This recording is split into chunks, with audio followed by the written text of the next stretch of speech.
Morning बच्चों, मैं आबदा खातून from Kidwai memorial girls inter college 7th ए और सी के बच्चों से मुखातिब हूँ। 7th ए और सी के बच्चे, अभी तक ए के बच्चों को मैं हिस्ट्री पढ़ा रही थी, लेकिन अब सी के बच्चे भी हमारे साथ हो गए हैं। ए और सी के बच्चों को हम हिस्ट्री पढ़ाएंगे और मेराज मैम ए और सी के बच्चों को ज्योग्राफी पढ़ाएंगी।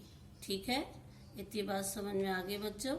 तो पहला लेसन आप देख लीजिएगा, वो हम पढ़ा चुके हैं। ये दूसरा लेसन हम स्टार्ट कर रहे हैं। दूसरे लेसन का नाम है सल्तनत काल की शुरुआत। आप लोग के पास किताब तो आ गई होगी बच्चों, अगर नहीं आई है तो सीनियर बच्चों से ले लीजिए। सब आपके अड़ोसी पड़ोसी बच्चे हैं, उनसे लीजिए। सल्तनत काल की शुरुआत दूसरा लेसन आपका है।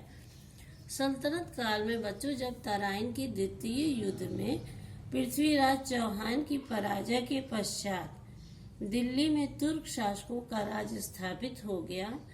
इन तुर्क शासकों का रहन सहन, भाषा, धर्म तथा शासन करने का तरीका भारतीय शासकों से अलग था। तुर्क शासक सुल्तान की उपाधि धारण करते थे। उन्होंने दिल्ली को शासन का केंद्र बनाया और लगभग 320 साल तक शासन किया। कितने साल तक शासन किया? 320 साल तक शासन किया। मोहम्मद गौरी की मृत्यु 1206 ईस्वी में हो गई। उसकी मृत्यु के समय तक लगभग पूरा उत्तर भारत उसके अधीन हो चुका था। उसने भारत में शासन चलाने के लिए गुलाम अधिकारी नियुक्त कर रखे थे। उन्हीं में एक योग्य गुलाम अधिकारी कुतुबुद्दीन ऐबक था। कौन था वो? सबसे योग्य अधिकारी कुतुबुद्दीन ऐबक था। कुतुबुद्दीन ऐबक 1206 में, चूंकि 1206 में उनकी मृत्यु हुई थी मोहम्मद गौरी की, और 1206 में मोहम्मद गौरी की मृत्यु के पश्चात उसका तुर्क गुलाम कुतुबुद्दीन ऐबक उत्तर भारत का पहला तुर्की शासक बना। कुतुबुद्दीन ऐबक ने लाहौर को अपनी राजधानी बनाया। किसको अपनी राजधानी बनाया? लाहौर को। उसकी उदारता के कारण ही उसे लाख बख्श कहा जाता था।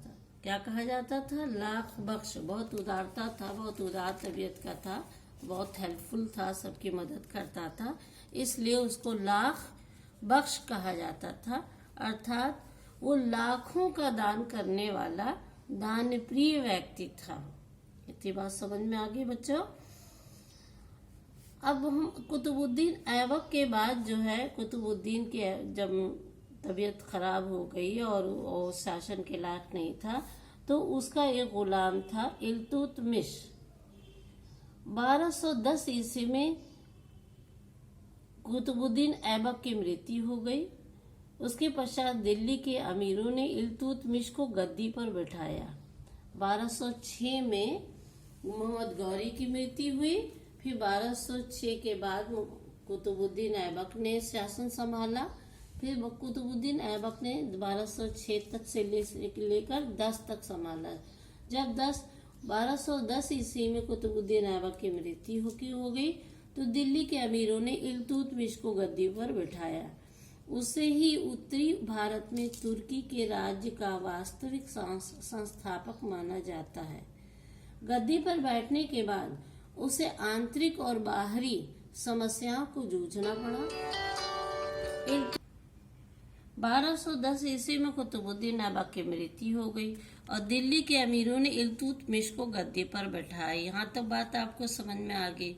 उसे ही उत्तरी भारत में तुर्कों के राज्य का वास्तविक संस्थापक माना जाता था।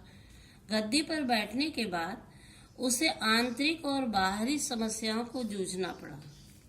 बाहरी समस्याएं भी बहुत थी, आंतरिक समस्याएं भी बहुत थी। इल्तुतमिश ने 40 गुलाम सरदारों का संगठन अर्थात तुर्की ने चहलगानी का निर्माण किया। क्या किया?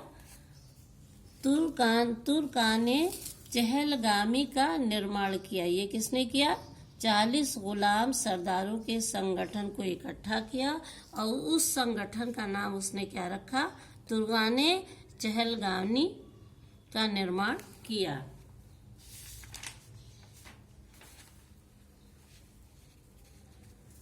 1236 में इल्तुतमिश की मृत्यु हो गई। उसे अपने जीवन काल में ही अपनी पुत्री रजिया को अपना उत्तराधिकारी नियुक्त कर दिया। रजिया सुल्तान उसकी बेटी थी और बहुत ही इंटेलिजेंट थी, लेकिन रजिया इल्तुतमिश ने अपनी पुत्री रजिया को अपना उत्तराधिकारी बना तो दिया, लेकिन सरदारों तथा उलेमा के विरोध के चलते इल्तुतमिश की मृत्यु के बाद उसका पुत्र रुकनुद्दीन फिरोज गद्दी पर बैठ गया। लेकिन दुर्बल शासक होने के कारण 1236 ईस्वी में रजिया दिल्ली की गद्दी पर बैठी और सुल्तान कही जाने लगी और उसने बहुत अच्छी तरह से संभाला। लेकिन तुर्क सरदार भी किसी तरह से भी किसी महिला के अधीन कार्य करने को तैयार नहीं थे। उन्होंने एक षड्यंत्र रचा और षड्यंत्र के द्वारा उसे गद्दी से हटा दिया। रजिया के बाद उसका एक भाई और दो भतीजे बारी बारी से वो सुल्तान बने, लेकिन वो सुल्तान के लायक नहीं थे, वो अयोग्य थे, वो सही शासन नहीं कर सके। अतः इल्तुतमिश के छोटे पौत्र नसीरुद्दीन महमूद, क्या नाम था? नसीरुद्दीन महमूद को दिल्ली का सुल्तान बनाया गया। नसीरुद्दीन महमूद 1246 ईस्वी में गद्दी संभाला। 40 तुर्की सरदारों का दल उस समय अत्यधिक शक्तिशाली हो गया। वे जिसे चाहते थे सरदार बना उसे उतार देते थे और जिसे चाहते थे उसे गद्दी पे बैठा देते थे और जिसे नहीं चाहते थे उसे गद्दी से उतार देते थे। 1240 ईस्वी में इस दल ने इल्तुतमिश के पौत्र नसरुद्दीन महमूद को सुल्तान बना दिया। महमूद ने एक और अमीर जिसका नाम बलबन था उसको अपना नायक बनाया। बलबन बहुत इंटेलिजेंट, बहुत बुद्धिमान था। वो धीरे धीरे अपनी स्थिति को सुदृढ़ कर लिया। वो एक शक्तिशाली सरदार बन गया। 1265 ईस्वी में नासरुद्दीन महमूद के बाद बलबन गद्दी पर बैठा। बलबन एक योग्य और अनुभवी शासक था। उसने अपने शासन काल में कई महत्वपूर्ण कार्य किए। उसने दिल्ली को सुरक्षित बनाने के लिए आसपास के जंगलों को कटवा दिया, साफ सुथरा करवा के पुलिस चौकियां बनवा दिया। इस प्रकार वो दिल्ली के आसपास के रहने वाले मेवातियों के विद्रोह को रोकने का में सफल रहा।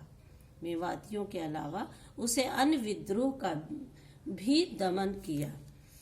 अभी तक हम बलबन के बारे में पढ़ रहे थे और बलबन के बाद बलबन चूंकि बहुत विद्वान था, लेकिन बलबन के ही समय में ही बलबन जो है उसने एक मंगोल आक्रमण का भयंकरता से बलबन ने भाली भांति अनुभव करता था। इसलिए उन्हें रोकने के लिए उन्होंने मंगोलों के मार्ग में पड़ने वाले पुराने दुर्गों की मरम्मत की। इस दुर्गों की मंगोल असल में फारसी शब्द है। मंगोल जो है वो एक फारसी शब्द है जो मुगल बाद में बना।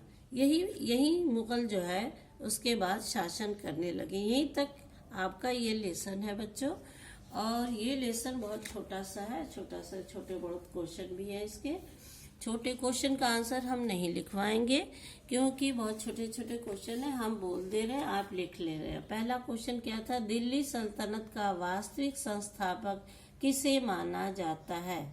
फिर से बोलें, दिल्ली सल्तनत का वास्तविक संस्थापक किसे माना जाता है? हमने शुरू में बताया था दिल्ली सल्तनत का वास्तविक संस्थापक कौन था? बताइए।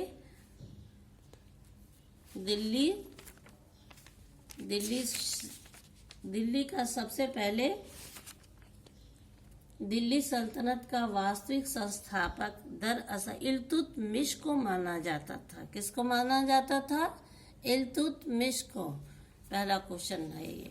दूसरा क्वेश्चन है 40 गुलाम सरदारों का संगठन किस शासक ने किया? 40 गुलाम सरदार, ये 40 गुलाम का भी किसने किया था? कुछ याद है आपको? अभी पढ़ाया हमने। इल्तुतमिश ने ही किया था। 40 गुलाम सरदारों का संगठन भी इल्तुतमिश ने किया था।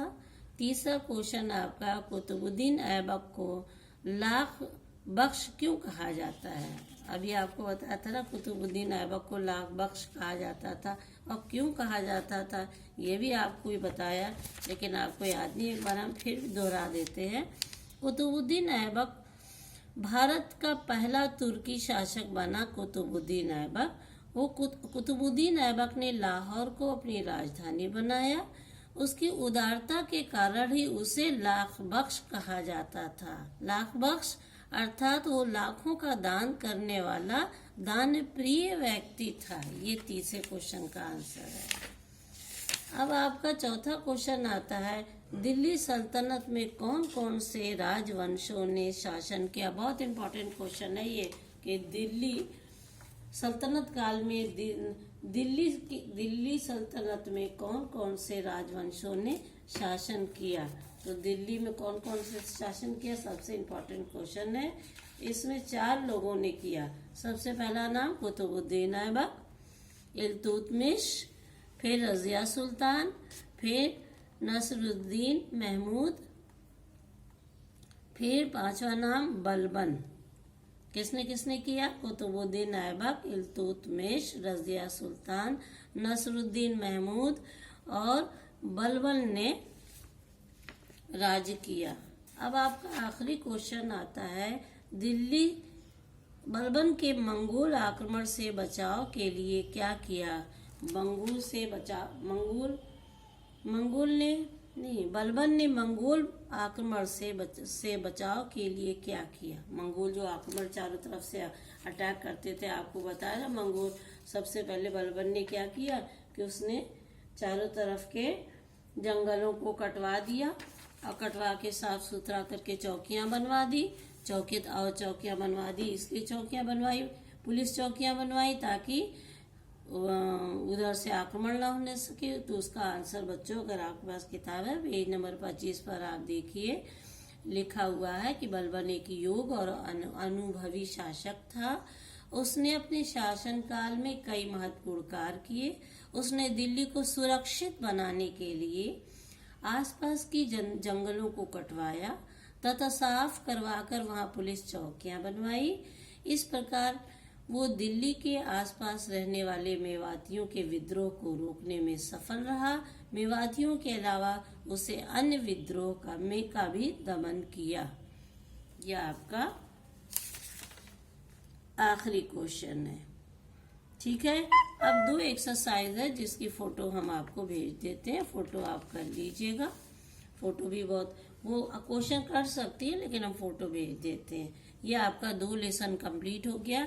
ये लेसन किस क्लास का है बच्चों? ये 7th A और C के बच्चों को, जिनको इस A को आपदा मैम पढ़ाती हैं, C को मेराज मैम पढ़ाती है। मेराज मैम आपको ज्योग्राफी के 2 लेसन पढ़ा चुकी हैं और हम आज दूसरा लेसन कंप्लीट कर रहे हैं हिस्ट्री का। तो आप लोग लेकर क्वेश्चन कर लीजिएगा। सब रिकॉर्ड है इसमें, आप लोग अपने मोबाइल उठाइएगा तो सब आपको मिलेगा। ठीक है, जो अगर कोई प्रॉब्लम है तो हमारे पर्सनल नंबर पर आप हमें फोन कर लीजिएगा। ठीक है।